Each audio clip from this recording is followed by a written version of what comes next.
Hi friends, మనకి ఈ వీడియోలో అయితే కనుక ఆర్మీ ఆర్డినెన్స్ కార్ప్స్ ఏఓసికి సంబంధించినటువంటి పూర్తి డీటెయిల్స్ అయితే చెప్పడం జరుగుతుందన్నమాట. ఫ్రెండ్స్, మనకి ఏఓసి నుంచి ఒక మంచి అడ్వర్టైజ్మెంట్ అయితే ఇష్యూ చేయడం జరుగుతుంది అనమాట. ఎంప్లాయ్మెంట్ న్యూస్ ఏదైతే ఉందో మనకి 15 to 21 ఆగస్ట్ నుంచి అయితే ఇదైతే రావడం జరుగుతుంది అనమాట. మీరు చూసుకుంటే దాదాపుగా 2615 వేకెన్సీస్ అయితే ఉన్నాయి. అన్నీ కూడా మనకి 10th ఇంటర్మీడియట్ క్వాలిఫికేషన్ మీదే అనమాట. మీరు చూసుకుంటే ట్రేడ్స్ మ్యాన్ మేట్ అనమాట. మనకి దాదాపుగా 1800 వేకెన్సీస్ దాకా. వీటన్నిటికీ 10th క్లాస్ అనేది మనకి మినిమం ఉండాల్సినటువంటి క్వాలిఫికేషన్. అలాగే ఫైర్ మ్యాన్కి చూసుకున్నా కూడా ఒక 500 వేకెన్సీస్ అయితే ఉంది. దీనికి కూడా 10th క్లాస్ అనమాట. అలాగే జూనియర్ ఆఫీస్ అసిస్టెంట్ జేఓఏ అంటారు. ఇదైతే దీనికైతే ఇంటర్మీడియట్ అయితే పాస్ అవ్వాలి. దీనికి 104 వేకెన్సీస్ దాకా. అలాగే మల్టీ టాస్కింగ్ స్టాఫ్ అనమాట, ఎంటీఎస్, ఇవి ఒక 142 దాకా ఉన్నాయి. దీనికి కూడా 10th క్లాస్ అనేది మనకి ఎడ్యుకేషన్ క్వాలిటీ. అలాగే మెటీరియల్ అసిస్టెంట్ ఒక 59 దాకా ఉన్నాయి. దీనికైతే డిగ్రీ అనేది పాస్ అవ్వాలన్నమాట. సో మన మెటీరియల్ అసిస్టెంట్కి అయితే డిగ్రీ కావాలి. అలాగే జూనియర్ ఆఫీస్ అసిస్టెంట్కి ఇంటర్మీడియట్. మిగతా వారన్నిటికీ కూడాను కేవలం 10th క్లాస్ మీద మీరు అప్లై చేసుకునే అవకాశం అయితే. ఎందుకంటే ఇవన్నీ కూడా గ్రూప్ సి సివిలియన్ పోస్ట్ అనమాట ఈ యొక్క డిఫెన్స్ డిపార్ట్మెంట్లో. ఇది మనకి లాస్ట్ ఇయర్ రాలేదన్నమాట ఈ నోటిఫికేషన్. అంతకుముందు సంవత్సరం అంటే 2024లో వచ్చింది. దాదాపుగా 700 వేకెన్సీస్కి ఒక నోటిఫికేషన్ ఇష్యూ చేశారు. అప్పుడు మనం దానికి అప్లికేషన్ ఆన్లైన్ ప్రాసెస్ కూడా చేసామన్నమాట వీడియో.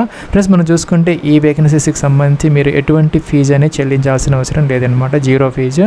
అలాగే మీకు ఎక్స్పీరియన్స్ కూడా అవసరం లేదనమాట. ఏపీ తెలంగాణ నుంచి మేల్ ఫీమేల్ క్యాండిడేట్స్ అందరూ కూడాను దీనికి ఎలిజిబుల్ అయితే అవుతారనమాట. ప్లస్ ఇక్కడ మనం చూసుకుంటే కనుక ఏజ్ అనే దానికి మనకి మినిమం వచ్చేసరికి 18 to 25 ఇయర్స్ అనమాట. కొన్ని వేకెన్సీస్కి అయితే ఉంటుంది. అలాగే ఈ యొక్క 10th క్లాస్ బేస్ కట్టాను. మిగతా వారికి వచ్చేసరికి 18 to 27 ఇయర్స్ ఇంటర్మీడియట్ డిగ్రీ పోస్ట్కి సంబంధించి. ఇంకా కూడా మనకి SC ST వాళ్ళకి 5 ఇయర్స్, ఓబీసీ వాళ్ళకి 3 ఇయర్స్, అలాగే పీడబ్ల్యూడీ క్యాండిడేట్స్కి సంబంధించి 10 ఇయర్స్. ఆ యొక్క ఏజ్ రిలాక్సేషన్స్ అనేది సెంట్రల్ గవర్నమెంట్ రూల్స్ ప్రకారం మీకు అప్లికబుల్ అయితే అవుతాయి అన్నమాట.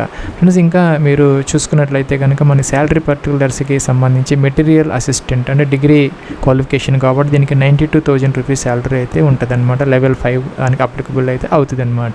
జూనియర్ ఆఫీస్ అసిస్టెంట్ దీనికి ఇంటర్మీడియట్ బేస్ కాబట్టి దీనికి 63,000 రూపీస్. అలాగే ఫైర్ మ్యాన్కి 63,000.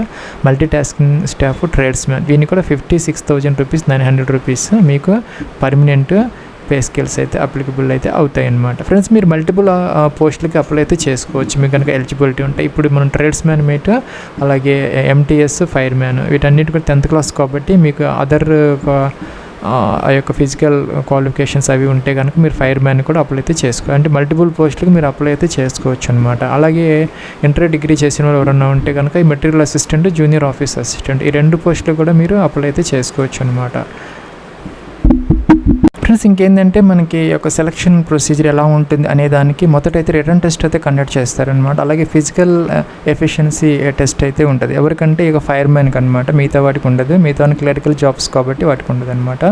సో ఎవరైతే ఈ యొక్క ఫైర్ మ్యాన్కి అప్లై చేస్తారో వాళ్ళకైతే ఫిజికల్ ఫిట్నెస్ అనేది కావాలన్నమాట. ఎందుకంటే వాళ్ళు ఆ యొక్క ఫైర్ వర్క్స్ మీద వర్క్ చేయాలి కాబట్టి. ఇంకా కూడా మనకి టైపింగ్ టెస్ట్ అయితే ఉంటుంది. దేనికంటే జూనియర్ ఆఫీస్ అసిస్టెంట్ వాళ్ళకి, మిగతా వాళ్ళకి ఉండదు అనమాట. సో ఇలాగ మిగతా వాళ్ళకి అందరికీ కూడాను మామూలుగా ఒక రిటర్న్ టెస్ట్, డాక్యుమెంట్స్ వెరిఫికేషన్, అలాగే మెడికల్ టెస్ట్ అనేది లాస్ట్లో కండక్ట్ చేయడం జరుగుతుంది అనమాట. అందరికీ కూడా ఒక రిటర్న్ టెస్ట్ అనేది కండక్ట్ చేయడం జరుగుతుంది అనమాట. 100 క్వశ్చన్స్, 100 మార్క్స్, 2 hours టైం అయితే ఇస్తుంది. దీనికి నెగిటివ్ మార్కింగ్ అయితే ఉంటుంది. 0.25 అంటే 1/4 అనేది తీసేయడం జరుగుతుంది అనమాట. 4 సబ్జెక్ట్స్ మీద మీకు ఎగ్జామ్ అనేది కండక్ట్ చేయడం జరుగుతుంది. ఇంగ్లీషు, హిందీలో పేపర్ అయితే ఉంటుంది అనమాట. అంటే medium of test. General intelligence, reasoning ఒక 25 క్వశ్చన్స్, 25 మార్క్స్. అలాగే జనరల్ అవేర్నెస్ ఒక 25 క్వశ్చన్స్, 25 మార్క్స్. అలాగే న్యూమరికల్ యాప్టిట్యూడ్ అనమాట. ఇవి కూడా 25 questions, 25 marks. English language, simple English 25 marks, 25 questions. ఇలాగనమాట మనకి ఏంటంటే 4 సబ్జెక్ట్స్ మీద ఒక టెస్ట్ అయితే కండక్ట్ చేస్తారు. ప్లస్ ఇక్కడ మనకి సిలబస్ కూడా ఉందన్నమాట.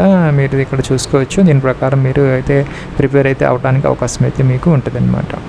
ప్లస్ ఇంకా అప్లికేషన్ ఆన్లైన్ ప్రాసెస్కి సంబంధించి ఈ నెల అంటే 24th ఆగస్టు అయితే మనకి ఈ యొక్క అప్లికేషన్ అనేది స్టార్ట్ అవుతుంది అనమాట. 24th ఆగస్టు మనకి స్టార్ట్ అవుతుంది. ఇంకా చూసుకుంటే మనకి 22nd సెప్టెంబర్తో అయితే అయిపోతుంది అనమాట application online process. Admit card అనేది అక్టోబర్లో వస్తుంది. నవంబర్లో మీకు రిటర్న్ టెస్ట్ అనేది ఈ సంవత్సరం 2026లో కండక్ట్ చేసే అవకాశాలు అయితే ఉన్నాయి. ప్లస్ ఇంకా ఎలా అప్లై చేయాలి, ఏమేమి డాక్యుమెంట్స్ కావాలి అనే దానికి మనం గతంలో చేసినటువంటి వీడియో ఉంది. ఇదైతే లింక్ మీకు ఈ వీడియో కింద డిస్క్రిప్షన్లో ప్రొవైడ్ చేయడం, అదైతే చూడొచ్చు అనమాట. సో ఈ యొక్క రిక్రూట్మెంట్కి సంబంధించి ప్రత్యేకంగా ఒక వీడియో అయితే 24th ఆగస్ట్ అయితే అప్లోడ్ చేయడం జరుగుతుంది.